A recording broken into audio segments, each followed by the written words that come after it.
Muchísimas gracias por la invitación a Grupo Toret. Siempre es un agasajo participar en sus foros llenos de panelistas excelentes y también el nivel de la preparación y de todo lo que enmarca estas conferencias. Me llama mucho la atención que con los anteriores panelistas, sin habernos puesto de acuerdo, todos los temas de alguna manera se están concatenando. Hay un común denominador. Hay 4 palabras que me llamaron la atención y que todos han dicho, y eso es futuro, prevención, visión.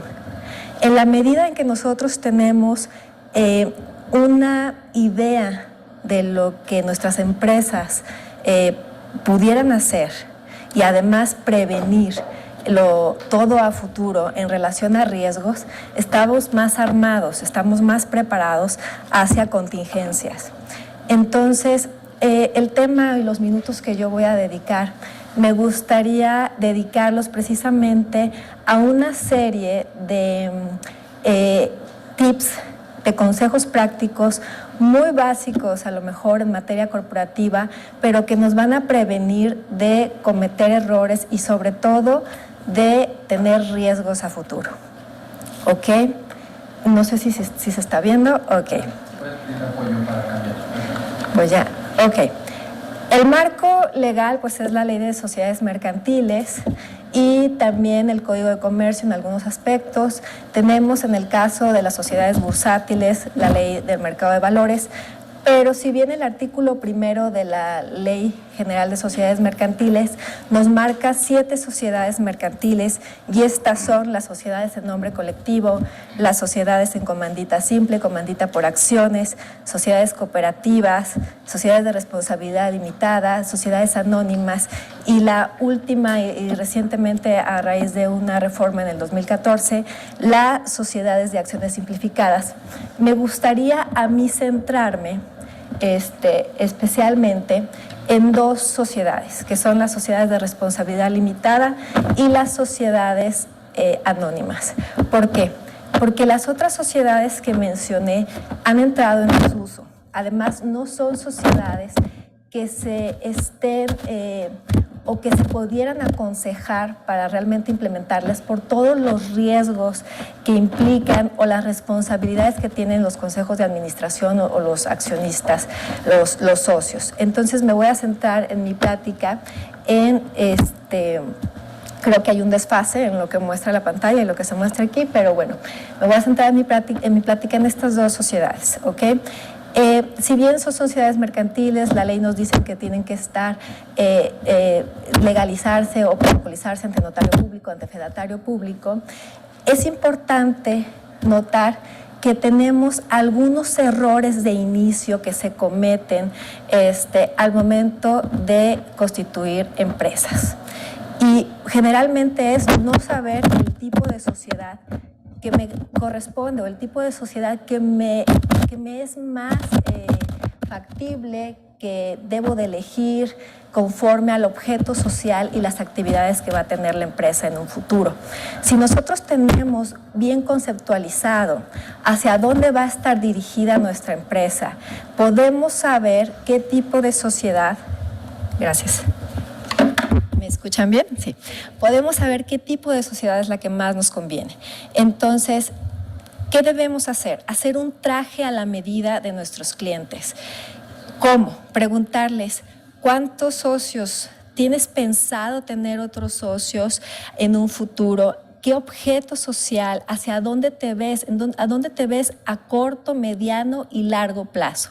Y si bien a mí en lo personal me gustan las sociedades anónimas por todo lo que nos permite hacer en cuestión de clausulado, ¿por qué no recomendar sociedades de responsabilidad limitada? Sobre todo cuando son empresas que el día a día o el tema comercial es corto. No necesitamos una sociedad anónima, necesitamos pensar hacia dónde va la empresa y hacia dónde se quiere dirigir para realmente poder hacer una buena selección del tipo de sociedad más adecuada a lo que nos corresponde. ¿Ok? no constituir legalmente la sociedad ante notario. Este es otro error. Parecería irrisorio, ¿no? O sea, que hoy en día sigan pasando estas cosas. Sin embargo, nos seguimos encontrando con clientes que te dicen, sí, ahorita te mando todo lo de mi empresa. No tienen absolutamente nada. Fue una plática con un amigo, con el primo, están a lo mejor operando como personas físicas. No hay una planeación fiscal, contable, y volvemos a lo mismo. Visión de negocio, hacia dónde queremos ir, hacia dónde nos queremos dirigir. No definir claramente las obligaciones que tiene cada socio. Muchas veces pensamos que el socio que tiene una mayor aportación de capital es el socio que más obligaciones tiene. Y podría entenderse que sí, pero no necesariamente es así. Debemos pensar que un socio puede aportar tanto capital como talento, know-how. Un socio industrial aporta talento. Entonces, si tenemos claro cuál va a ser la línea de participación de cada uno de los accionistas, de los socios, podemos definir el alcance también de obligaciones, incluso de ganancias que puede tener cada socio. Y ahorita voy a hacer una mención en relación a eso y por qué lo comento. Tener estrategias de salida en nuestros documentos constitutivos. ¿Qué sucede?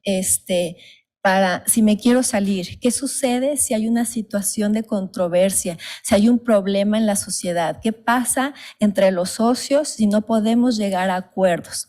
¿Cuántas empresas se han visto involucradas en problemas larguísimos simplemente por no tener cláusulas de exclusión de socio?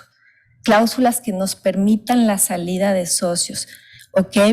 Y no registrar la marca. También hay una confusión muy grande. Pensamos que el nombre que nos da la Secretaría de Economía, nuestra razón social, ya por tener ese nombre también puede considerarse como nuestra marca, y no es así. Me sucedió con un cliente que tenía una tequilera, registró, tenía un nombre, su empresa como razón social, y resultó que ya existía como tequila. Y obviamente pues tuvo problemas en relación a eso. Entonces, de ahí la importancia de tener estos parámetros demasiado claros al momento de constituir una sociedad. Ahora bien, en el artículo 6º de la Ley de Sociedades Mercantiles, si bien cuando nosotros vamos con un notario, muy pocas veces tenemos el que no tiene el contacto directo con el notario, las empresas, los empresarios, las pequeñas empresas, las pymes, que no tienes un contacto directo con el notario, pues te da un acta constitutiva de cajón, ¿ok? O sea, ¿y qué es lo que tiene un acta constitutiva de cajón? Pues lo que nos dice el artículo 6 de Sociedades Mercantiles: objeto, nacionalidad, razón social, duración, el importe del capital social, la expresión de qué es lo que cada socio aporta, domicilio de la sociedad, forma de administrarse, importe del fondo de reserva, registro de acciones y transmisión de acciones, asamblea de accionistas, ordinarias, extraordinarias, lugar, convocatoria, vigilancia de la sociedad, el comisario, ejercicios sociales e información financiera, disolución y liquidación. Eso nos va a dar si no pedimos algo más. Y aquí es el punto importante y el consejo primordial que yo quisiera dar en esta plática, en esta charla, es: ¿qué más debo solicitar que tenga mi acta constitutiva para evitar problemas? Y esto es cláusulas de desacuerdos insuperables. ¿Qué pasa si no nos podemos poner de acuerdo? Y si no nos podemos poner de acuerdo, ¿a qué instancias internamente vamos a recurrir? ¿Qué procesos vamos a seguir? ¿Qué asambleas vamos a celebrar para tratar de llegar a acuerdos? Y si entre nosotros no es posible, entonces, ¿por qué no hablar de terceros? A lo mejor el Colegio de Notarios, el Colegio de Corredores Públicos, mencionar cláusulas de apoyo o de árbitros que nos puedan ayudar a fin de evitar juicios, un juicio largo que nos tendría parada la empresa, atrincherados, sin poder hacer nada. Cláusulas de exclusión de socios. También las podemos solicitar y son sumamente importantes. Tener este tipo de escenarios claros. ¿Qué pasa si un socio está atentando contra la sociedad? Está haciendo mal uso de los recursos de la sociedad o del nombre de la sociedad. ¿Qué pasa si no va a las asambleas? Y simplemente por el hecho de no ir a las asambleas, a lo mejor somos dos y no podemos tomar decisiones. Y señores, pasa en la práctica y pasa todos los días. Entonces, la sociedad es un buen negocio. Lo que pudo haber sido una buena empresa se ve atrincherada, y esta es la palabra, no podemos avanzar en este tipo de sociedades. Motivos de exclusión, ¿cuáles serían? Sin duda el daño que le puede hacer a la sociedad un socio. Liquidación, ¿cómo voy a excluir a un socio? Ok, ya pasé por el proceso de exclusión, pero si lo tengo que liquidar, ¿cómo le voy a pagar sus acciones? ¿A qué monto y en cuánto tiempo se las voy a pagar? A lo mejor me voy a esperar un ejercicio fiscal para pagarle las acciones, voy a definir mecanismos, si va a ser a tipo contable la acción o a tipo de mercado, a valor contable, valor mercado. Todo eso debemos también solicitarlo en nuestros documentos constitutivos. También existe el tema de la sucesión. ¿Qué pasa? Digo, en términos normales, si uno de los accionistas fallece, ¿qué sucede? ¿Voy a querer tener a la esposa, a los hijos también en la toma de decisiones? O más bien les respeto sus derechos corporativos, pero el negocio lo conocíamos nosotros. Entonces, no voy a permitir que haya opinión o derecho a voto en caso de que mi socio fallezca. Ahora, nos decía el fiscalista, el poder migrar a todo lo que es el compliance. Ese sería el ideal, ¿no? El poder tener sociedades que cada vez estén más reguladas, que tengan comités y que vayan de alguna manera creando un tema de pesos y contrapesos en las sociedades para que tengamos más transparencia, menos problemas. No siempre es posible. O va dándose esta ruta del compliance dentro del proceso, conforme vamos creciendo. Pero si tenemos principal atención en tener este tipo de cláusulas, sin duda alguna nos vamos a evitar muchos problemas. Ahora bien, cuando yo hablaba los primeros minutos de las dos sociedades en las que me quería enfocar, eran, bueno, las sociedades anónimas y de responsabilidad limitada, donde podemos poner este tipo de cláusulas. Pero también tenemos este tipo de sociedad, que es la sociedad por acciones simplificadas, que nos permite, no necesitamos ir con un notario, con un fedatario público, lo podemos hacer en línea, son unimembres, es un solo accionista, y entonces tenemos que considerar a este tipo de sociedades como una posibilidad, pero tenemos que tomar en cuenta que este tipo de sociedades tienen un tope de ganancia, que son 5 millones anuales y que se están actualizando año con año. También tenemos que tomar en cuenta que muchas veces cuando estamos haciendo trámites, sobre todo en los bancos, nos están pidiendo que tengamos poderes ante notario público y no nos están permitiendo este tipo de sociedades para la apertura de cuentas.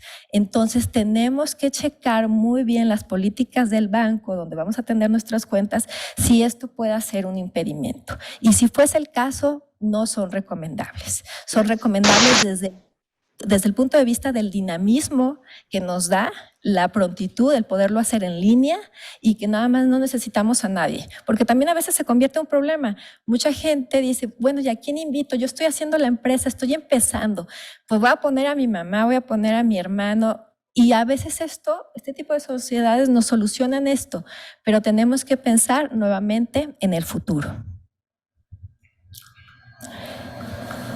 Ahora bien, comentaban hace un momento la importancia básica de tener un orden en la sociedad, los libros corporativos. ¿Por qué tenemos que tener los libros corporativos? Porque nos hablan de la vida de la sociedad, pero aparte nos ayudan a tener un respaldo de todo lo que ha venido sucediendo.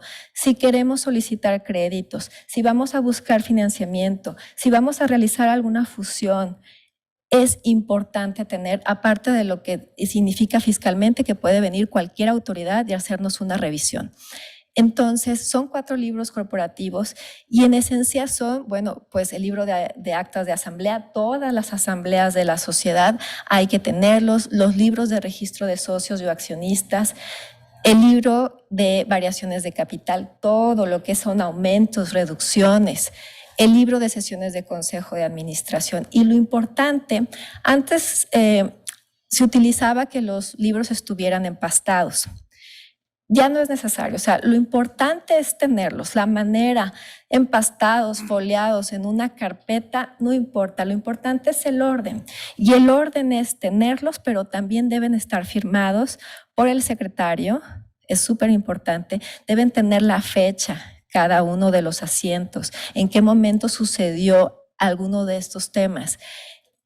Aparte de esto, deben de tener quienes estuvieron presentes, sobre todo en lo que es el libro de asambleas, qué participación. Ahora, pasa mucho que nos piden libros corporativos, que bueno, es trabajo, pero nos lo piden de 5 años atrás, 10 años atrás.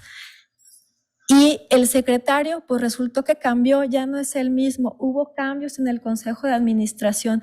¿Dónde los vas a encontrar para recabar firmas? ¿Dónde vas a poder cumplir con esto? De ahí la importancia de llevar un orden diario en estos temas. Y seguramente teniéndolo nos vamos a evitar muchos problemas. Otro tema importante es todo el tema de la administración. El Código de Mejores Prácticas nos dice que es muy importante tener una diferenciación entre los miembros del Consejo de Administración y los que van a ocupar puestos directivos o gerenciales dentro de la sociedad. Sin duda esto nos va a servir para tener un control y no tener un conflicto de intereses. En la medida en que podamos diferenciar a los que son miembros de las que hacen el día a día como directivos de la empresa, a los que son consejo de administración y de los que son el día a día gerentes, directores, nos va a servir bastante poder hacer esto. Otro tema es que siempre hay una confusión también en relación a los poderes. En muchas ocasiones confundimos los poderes orgánicos o las facultades orgánicas que emanan para el Consejo de Administración del poder que se le otorga a alguien en específico. Confundimos los tiempos. En todo lo que son facultades orgánicas, no hay, mientras no se revoque esas facultades, no hay un tiempo límite. Y sin embargo, en los poderes tenemos solamente en el estado de Jalisco 5 años para su ejercicio. Son válidos 5 años y no están al pendiente de renovar. Y entonces cuando necesitan urgentemente hacer algo en la empresa, pues sucedió que ya estaba vencido. ¿Ok? Entonces también son puntos importantes. Otro tema también muy importante en temas de derecho corporativo y tener especial cuidado es todo lo que a partir del 2015 se tiene que publicar en el portal de la Secretaría de Economía. Si bien no hay una sanción para el tema de las publicaciones, de lo que se tiene que publicar en la Secretaría de Economía, sí puede traer consecuencias de que no surta efectos contra terceros. ¿Y qué es lo que tenemos? O la invalidez de las resoluciones o de los actos. Es el aviso precisamente que se hace a la Secretaría de Economía, que es en el portal, entro y doy aviso en los términos de ley, que generalmente son 15 días, de que voy a llevar a cabo cualquiera de estos temas, que generalmente es todo lo que en la vida de una compañía, en la vida de una sociedad se puede hacer.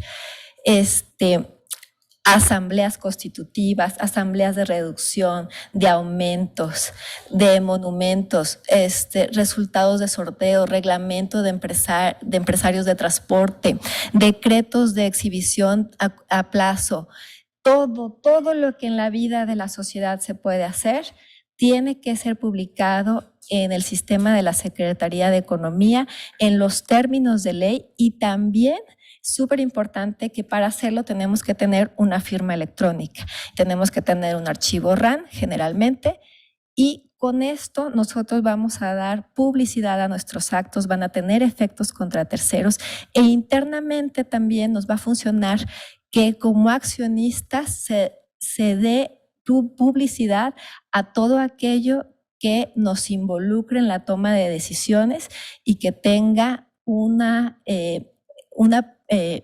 resultado a largo o corto plazo para efectos de que terceros estén enterados de lo que sucedió. Entonces, estos son temas a lo mejor muy básicos de derecho corporativo. Sin embargo, como empresarios, como pymes, es importante que se sigan puntualmente, porque de esta manera nos podemos evitar muchos problemas a futuro. Si bien la idea es crecer a conceptos de compliance, conceptos de gobierno corporativo, en la medida de que podamos implementar esto en nuestras actas constitutivas, vamos a estar cada vez más protegidos, crear comités. Pero cuando estamos empezando, cuando a veces son 1 o 2 socios, no siempre es posible. Entonces, retomar estos puntos, pedir estas cláusulas, hacer una radiografía, un traje a la medida de nuestros clientes, va a servir para evitarles problemas. Pues muchísimas gracias por su tiempo, y cedo la palabra aquí a nuestro maestro de ceremonias.